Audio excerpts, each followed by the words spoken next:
Hey, what's up everybody? I'm honestly really excited to be making this video for all of you right now because the LSAT Unplugged Facebook group has been blowing up. I started that group maybe a year or so ago now, and it's already hit over 6,000 members. It's honestly just been too much for me to keep up with though, so I've taken a step back. While I'm still posting on there, I'm not really responding to comments individually. The notifications were just becoming way too much for me to keep up with, but the group has got a ton of engagement going on, tons of great questions, tons of great feedback, lots of folks supporting each other, really building a supportive environment and community around the LSAT Unplugged YouTube channel, podcast, the Instagram, the courses. And so I thought, what's the best way for me to keep up with all the great questions being asked and engage with everybody without actually posting on Facebook itself? And it turned out the answer was simpler than I thought. It's not to comment on Facebook, it's to make videos, which is what I do. And so I thought, why not take some of my favorite comments in the group every so often, I'll pull them together, and I'll just do a video where I run through them. So here you go. Janadi, and I hope I'm saying that correctly, says, hello, I've had a kind of a long week at work and haven't been able to study as much as I wanted. I feel like I really took a big step back. What is some advice to kind of just get out of that dip?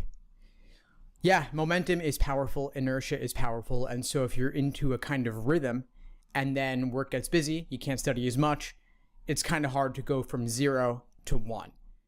The hardest part is getting started a lot of the time. So I'd say just spend 5 minutes or 10 minutes. Set the bar really low and don't place any kind of obligation on yourself about getting things right. So do one game, one passage, or maybe even just one single logical reasoning question, then do 2 logical reasoning questions, or do 3 minutes at a time, then 5 minutes at a time, and work your way up from there. Establish small, tiny habits, take the smallest possible steps, and move forward from there. Alternatively, or in addition maybe, block off that time on your calendar to make sure that it happens. Set up a schedule for yourself so that you know what to do every single day, and to ensure that it actually happens. Check out my LSAT study schedules for more, because this is exactly what they're meant to help you do. All the best. Daniela asks, when doing the writing section, what is best to focus on in presenting our argument? The pros as to why we think whichever option is better, or the cons of why the other one is not the better option, or alternatively, equally provide both the pros and cons and then my reasons for why I choose what I do. So to break that down, Daniela is asking about 3 potential routes for answering the writing sample prompt. One is focus on the pros of your side that you choose. One is to focus on the cons of the side that you don't choose. Or thirdly, provide both the pros and cons and then choose a side and explain your reasons for why you choose what you do. I would say the third option is the best. It's the most reasonable. Your goal here is not to be biased in presenting your argument, it's to present your argument reasonably. And so that means, of course, state the pros of your chosen side, acknowledge the weaknesses of your chosen side, along with the cons of the alternative. So the pros of your side, the cons of the other, then balance it out with the pros of the other side and the cons of your side. So balancing, giving equal time to both options, but then arguing that for whatever reason, the principles that you choose to value over other principles dictate that you choose one side over the other. So be reasonable, present both sides equally, but then clearly state your case and be direct in picking one side over the other. State this clearly as kind of a thesis statement in your introductory paragraph, as well as your conclusion paragraph, such that somebody skimming this writing sample, as you can imagine, many admission officers are skimming these, that they can clearly see that you've made a well-reasoned argument, but you have still come down in favor of one side over another. Nicholas says, I completed my writing section on August 30th, and my LSAC account says that my writing section is results pending, and I still keep getting the email from LSAC saying to complete it. Does it normally take that long to process, or should I be worried? Well, this year, this time where we speak right now, speaking now in mid-September, there is a processing delay in approving those writing samples, so I wouldn't worry about the results being pending. or that you're still getting emails from LSAC telling you, hey, complete this thing that you've actually already completed. Those emails, I suspect, are largely automated, and I wouldn't worry too much about it. If you've done it and there's just a delay on their end to process it, I wouldn't worry. You've done the work on your end. Disregard those emails and hope that LSAC processes things soon. The fact that you completed all the way back on August 30th, which is probably on the earlier side relative to others, you should be fine. I wouldn't expect there to be any delays in getting your score back. Don't be worried. Carla says, have any of you paid for the LSAT Prep Plus? What's your review about it? Is it worth the $100? I'm registered for a retake in November. So Carla is referring to LSAC's Law Hub, aka official LSAT Prep Plus, where they give you over 60 exams in the digital LSAT format, which is the same as the LSAT Flex format. It is certainly worth the $100 fee. It's $100 for an entire year of access to the majority of exams in the exact same format you'll be doing it on LSAT test day. So even if you were only going to use it for 2 months out of that year, it's still definitely worth it because you're getting unparalleled exposure to the exact same format you'll be doing the actual thing on. It's the best way to simulate the actual LSAT testing conditions. So definitely do it. This is not really something I'd even say is really that you review. The idea is that it's actual official LSAT exams and they're in the exact same format. So in my view, this is objectively the best possible way to prep with official LSAT materials. I suspect that really every student should get this. And by the way, if you have an LSAC fee waiver, you get 1 year of access for free. Just email LSAC to get that access. But even if you have to pay, it's actually a cheaper deal to get those exams on Law Hub versus getting them in those books of 10 exams on Amazon, for example. So get it. Raisa says, is anyone stressed about the personal statement? I feel like the LSAT is standardized and then there are past exams, but the personal statement is giving me anxiety because of how individualized and subjective it is. Is it just me?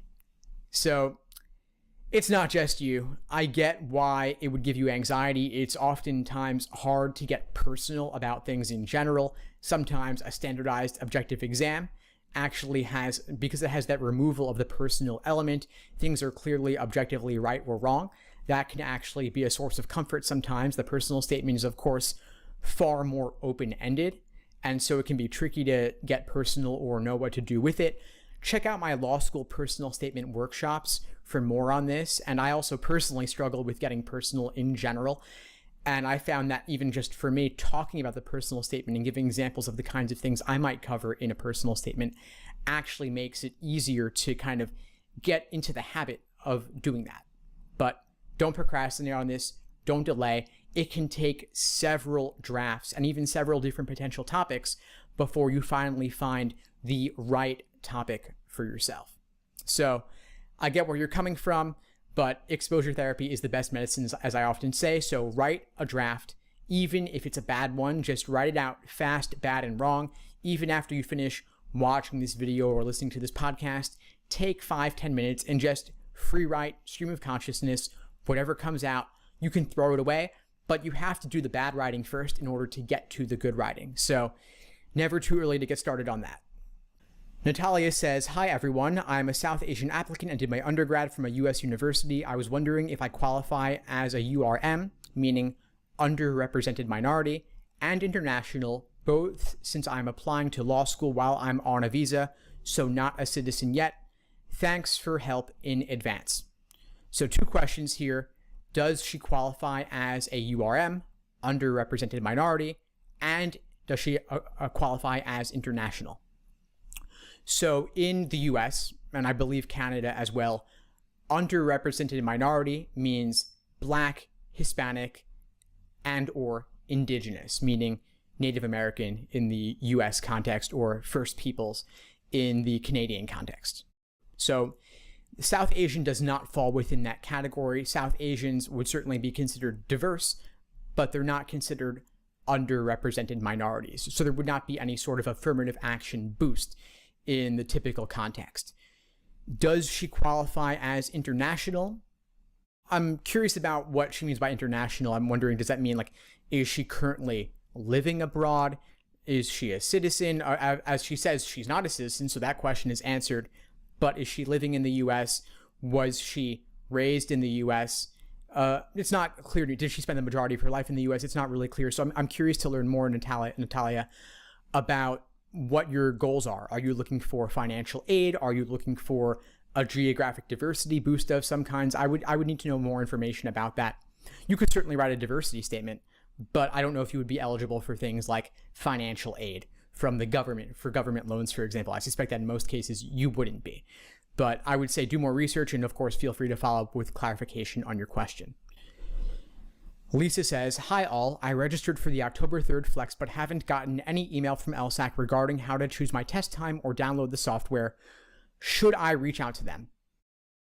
You don't need to reach out to them.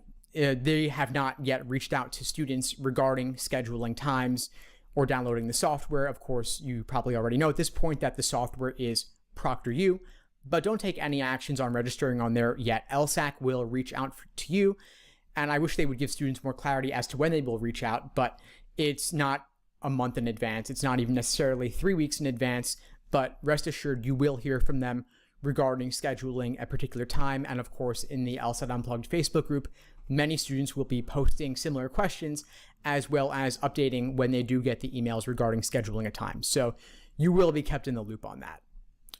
Alan is asking a pretty similar question, saying that, in short, he hasn't received an email from LSAC regarding scheduling his test date. This is normal. You don't need to give them a call ASAP. You can try calling them, and they'll probably just tell you, don't call us, we'll call you. And if you do try to call them as early in the morning as possible, because it does take a while to get connected with an actual candidate services representative. I would say their phone lines open at 8:30 a.m. Eastern, and there are long wait times if you call much later after that. So call them as soon as you possibly can.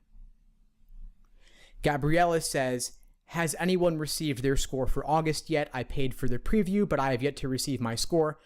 Should I complain and get my money back? Well, no, I don't think you need to complain on this, and you probably wouldn't get your money back even if you did. Score preview does not mean early score release. Score preview means you get to preview or see your score simply before deciding whether to cancel. This is specifically for first-time test takers beginning with the August LSAT Flex. So speaking now on September 12th, nobody has received their scores for the August LSAT Flex yet. Scores are coming out on September 18th, 1 day less than 1 week away from now. So Friday, September 18th, I'm speaking now on Saturday, September 12th. So you will hear from them soon, but not yet. There's no reason to complain. You're not going to get your money back. But that morning of Friday, September 18th, you can expect to receive an email from LSAC. And if you don't, simply log into your lsac.org account. Your score should be waiting for you there. You may have to try multiple times since, of course, many people will be logging in at that exact same time to get their score. But score preview just means you get to see your score before deciding whether to cancel if you are a first-time test taker and if you paid for that privilege. But you don't get to get your score any earlier than anybody else. So anyway, folks, this was a lot of fun. Thanks for asking your questions. Although I can't reply to the questions in the Facebook group itself, I do keep tabs on the comments that are posted there, and I will be handpicking my favorites to address on the LSAT Unplugged YouTube channel and podcast. This was simply the first episode of this type. I will be doing many more in the future, so please keep posting there. I do monitor the comments, and I keep your feedback in mind in terms of future episodes, future questions, and so I'm happy to help however I can, so feel free to reach out and stay tuned for more. All the best, everyone. Thanks for tuning into the show. Please subscribe if you haven't done so already to be notified of new episodes as I release them, and feel free to reach out if you need anything at all as you move forward with your prep. I'm happy to help however I can. In the meantime, I'll wish you all the best and take care.